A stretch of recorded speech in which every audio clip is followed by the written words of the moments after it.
예, 반갑습니다. 윤석열의 일거수일투족에 관심이 쏠리고 있습니다.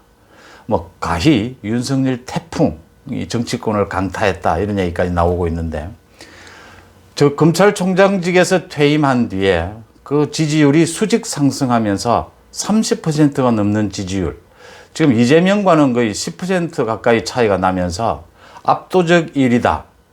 그래서 지금 이재명 대세론이 갑자기 윤석열 대세론으로 바뀌는 이런 현상을 보이고 있습니다.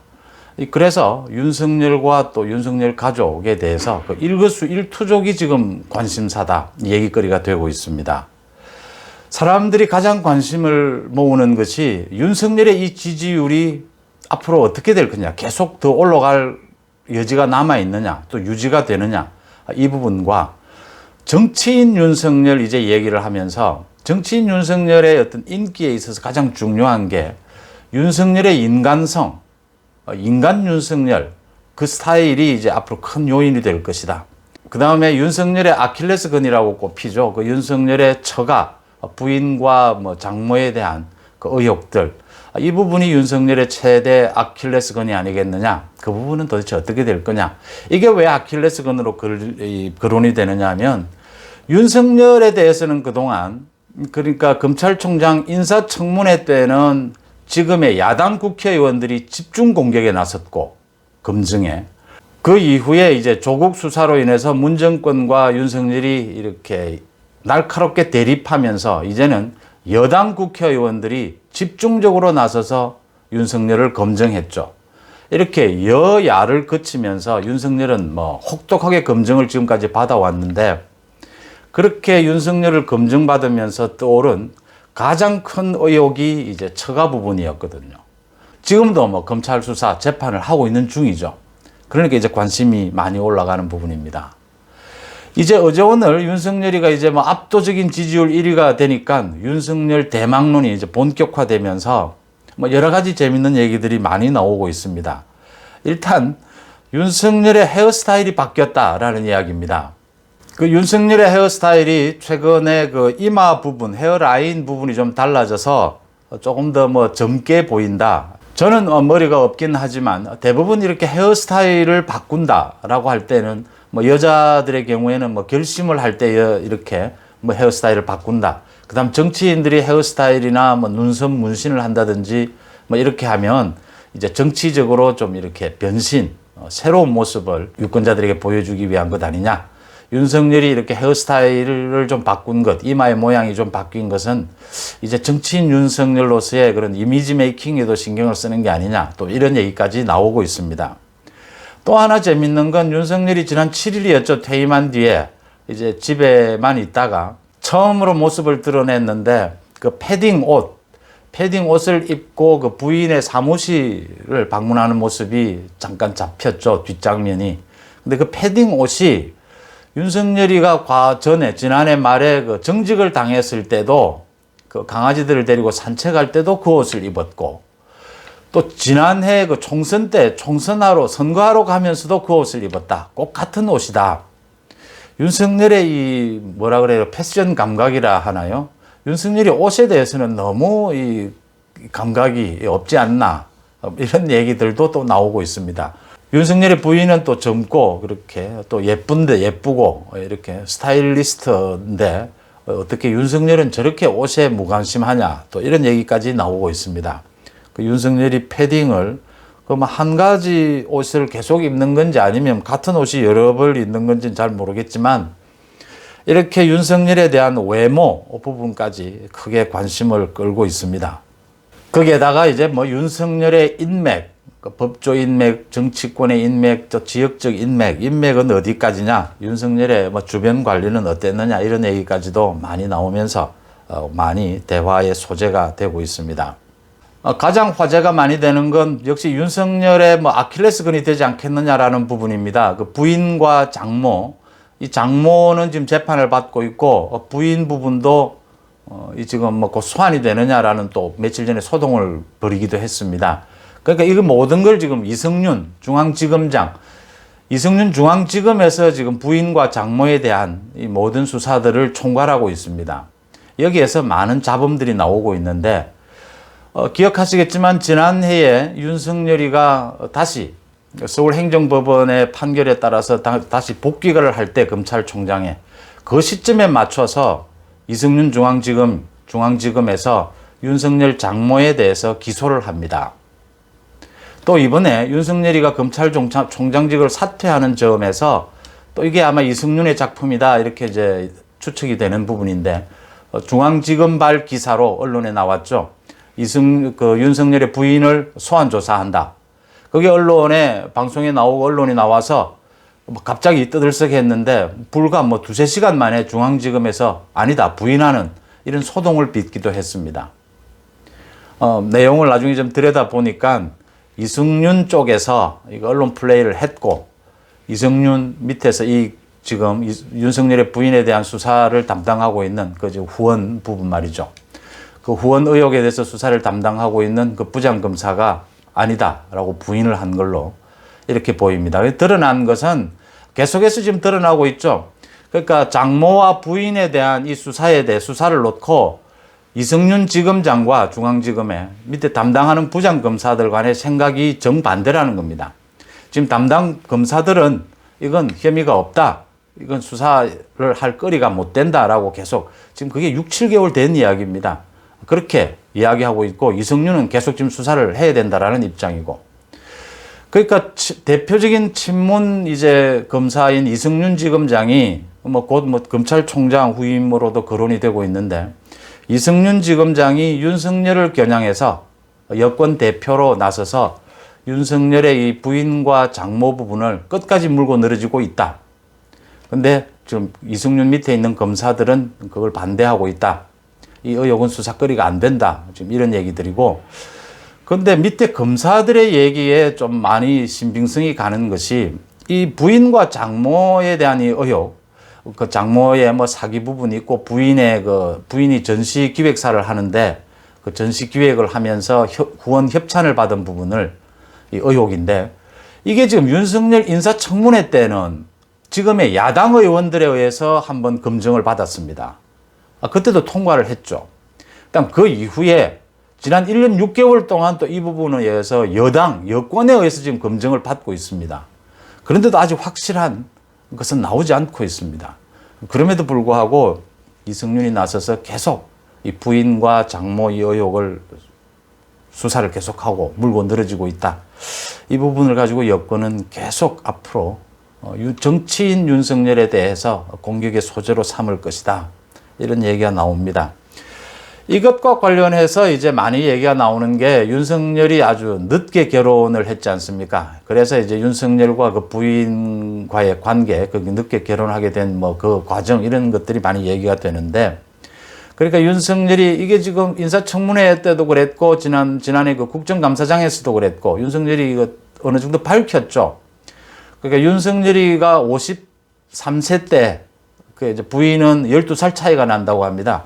그러니까 41살 이렇게 결혼을 늦게 하게 됐는데 그때 부인 얘기도 많이 이렇게 나왔죠, 언론에.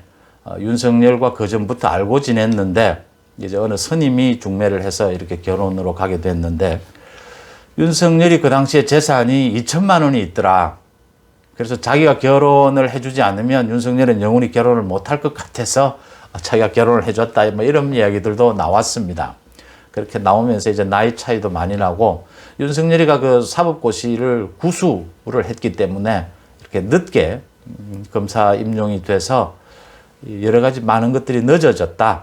그러니까 2019년에 윤석열이 그 재산 신고를 한 것을 보면 재산이 65억이었습니다. 근데 65억 중에 윤석열 재산은 2억 정도밖에 안 되고 나머지는 전부 부인의 재산이었는데 그래서 나이도 젊고 이랬는데 어떻게 부인이 재산이 이렇게 많으냐 이제 이걸 가지고 의혹도 있었고 그 부인이 이제 코바나 컨텐츠 그러니까 전시 기획사를 운영을 하는데 아주 오래 전부터 그러니까 윤석열과 결혼하기 전부터 운영을 해왔고 상당히 고호나 고갱이나 이런 세계적인 이런 유명한 화가들의 전시를 기획을 할 정도로 상당히 이 분야에서는 이렇게 알려진 전시 기획 회사를 운영을 하고 있다. 그래서 거기에 이제 후원이 많이 있었는데 그게 이제 윤석열 검사의 후광 아니냐. 이게 이제 의혹의 핵심이죠. 그래서 그런 얘기들이 많이 나왔던 게 사실입니다. 그 다음에 이제 뭐 윤석열의 인간성, 스타일 대해서도 뭐 리더십 이런 것에 대해서도 이야기가 많이 나왔고, 또 지난해에 윤석열이가 정직을 당했다가 복귀를 할 시점에서 그 대검찰청 직원, 수사관이 올렸지 않느냐 이렇게 추정이 되는 대검찰청 SNS, 내부 SNS에 글을 올린 것, 그것에서도 많이 화제가 됐죠. 윤석열이가 굉장히 이렇게 대화를 하기를 좋아하고 말이 많고 또 인간성, 이렇게 인정이 많고 그 뭐 청소하는 사람들에게 따뜻하게 이렇게 선물도 하고 격려도 하고 하는, 또 그 후배 검사들, 수사관들이 저녁 늦게 이렇게 술자리에 불러도 흔쾌히 나가서 또 술값 계산도 잘 하고, 윤석열이가 뭐 술값, 밥값 계산을 잘하는 건 아마 아주 뭐 많이 알려진 유명한 일이죠.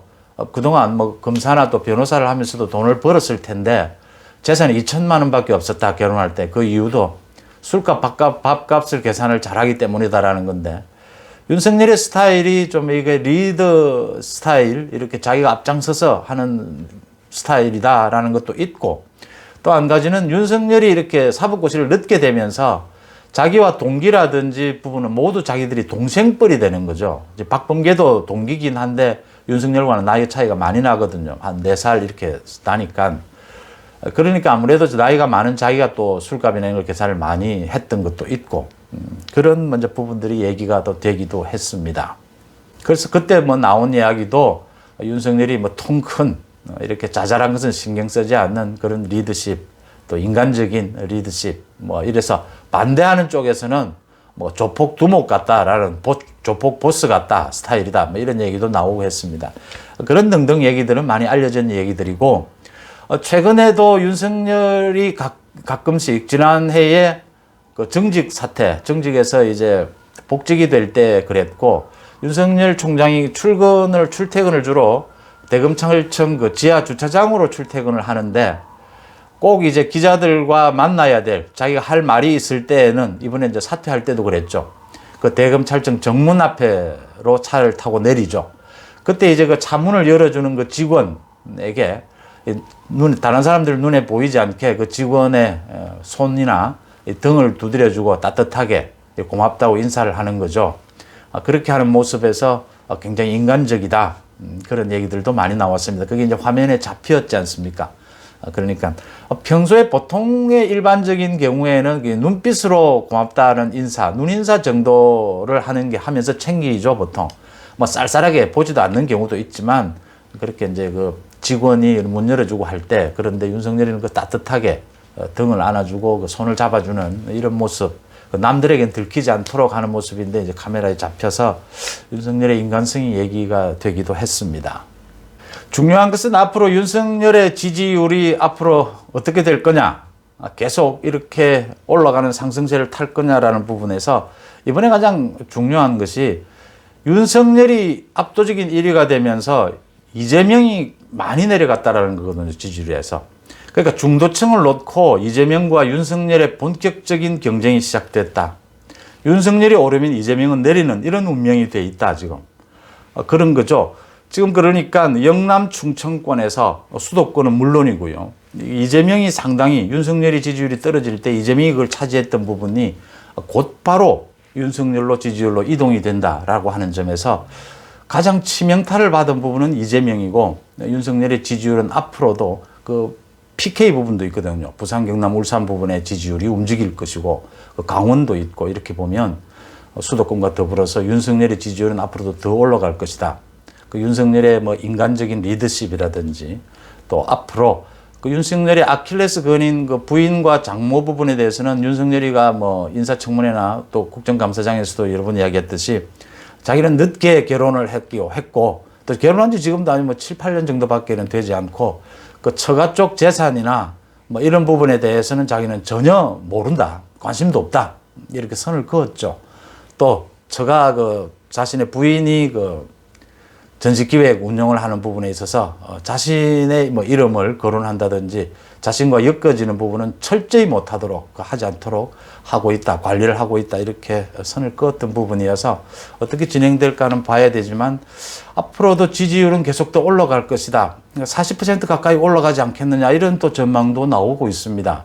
지금 이 정치 구도, 대선 구도가 지금 그렇게 윤석열에게 유리하게 되어 있다. 거기에다가 이제 중요한 게 윤석열의 뭐 인간성 부분도 있겠지만 더 나아가서 윤석열의 그 정치적 감각입니다. 그동안도 많이 보여줬듯이 이 지금 우리나라의 대선에서는 이 싸움꾼, 싸울 줄 아는 기술이 굉장히 중요하게 처지거든요. 윤석열이의 지금 어떤 정치, 윤석열이 발광체라고 한다면 윤석열의 그 지난 1년 6개월 보여줬던 그 맷집, 싸울 줄 아는 이 기술, 그것도 패기, 이런 부분이거든요. 이 대통령과 맞짱을 뜰 수 있는 그 배짱, 이런 부분이거든요. 지금 앞으로 대부분 대선 전망을 윤석열과 이재명의 게임 아니겠느냐 이렇게 보는 이유가 지금 대선 주자로 나오고 있는 사람들 중에서 싸움꾼이라고 보통 얘기를 하죠. 뭐 나쁜 뜻만 있는 게 아니고 좋은 뜻으로 정치적인 싸움꾼으로는 윤석열, 이재명, 홍준표 정도가 제일 뛰어나다 이런 얘기들입니다. 그 중에서 이제 윤석열과 이재명이 어떤 대세를 타서 둘이의 경쟁이 아니겠느냐 이렇게 보면 윤석열도 그동안 굉장히 싸움꾼으로서의 정치적 싸움꾼으로서의 역량을 보여줬다. 그 다음에 이제 정치적 감각과 메시지 능력입니다. 이 메시지 능력에서 절정을 보여준 것이 퇴임하고 난 뒤에 그 첫 메시지로서 지금 현 문재인 정권의 그 부동산 투기 부분을 그 LH 직원들에 의한 그 부동산 투기 부분을 이 나라를 망하게 하는 망국적인 작태다. 망국적인 부정부패가 벌어질 수 있는 일이다. 이건 공적인 정보를 도둑질한 이 망국의 작태다라고 찝으면서 국면을 자신의 지지율도 존재감도 나타내고 또 문 정권과 여전히 문재인과 윤석열이 날카롭게 대립하는 그 구도를 만들어내는 그 간명하면서도 확실한 그 메시지 능력, 또 정치적인 감각, 시점을 잡는 그 뭐 퇴임 시점을 잡은 것도 굉장히 절묘했지 않느냐 또 이런 분석이 나오고 있습니다. 그런 부분들로 봤을 때 앞으로 상당 기간 윤석열의 지지율은 또 상승할 것이다 이런 전망들이 많이 나오고 있습니다. 더불어서 윤석열의 그 뭐 가족 관계라든가 개인적인 뭐 사생활 이런 부분도 많은 관심을 끌면서 윤석열이 뭐 옷 입을 줄 모른다, 헤어스타일을 바꿨다 이런 얘기까지 이제 많은 사람들에게 이야기가 되는 그런 상황이 됐습니다. 윤석열 대세론으로 굳어지느냐, 굳어지지 않느냐. 제가 보기에는 앞으로 한 달간 보궐선거 전 이 국면에서 윤석열이 또 어떤 메시지를 내느냐, 어떤 또 인간적인 뭐 이런 면모. 이 정치인에게 있어서 인간적인 면모는 굉장히 중요하거든요. 그 신뢰를 준다는 의미에서 그런 부분을 한번 지켜볼 필요가 있다 이렇게 보입니다. 고맙습니다.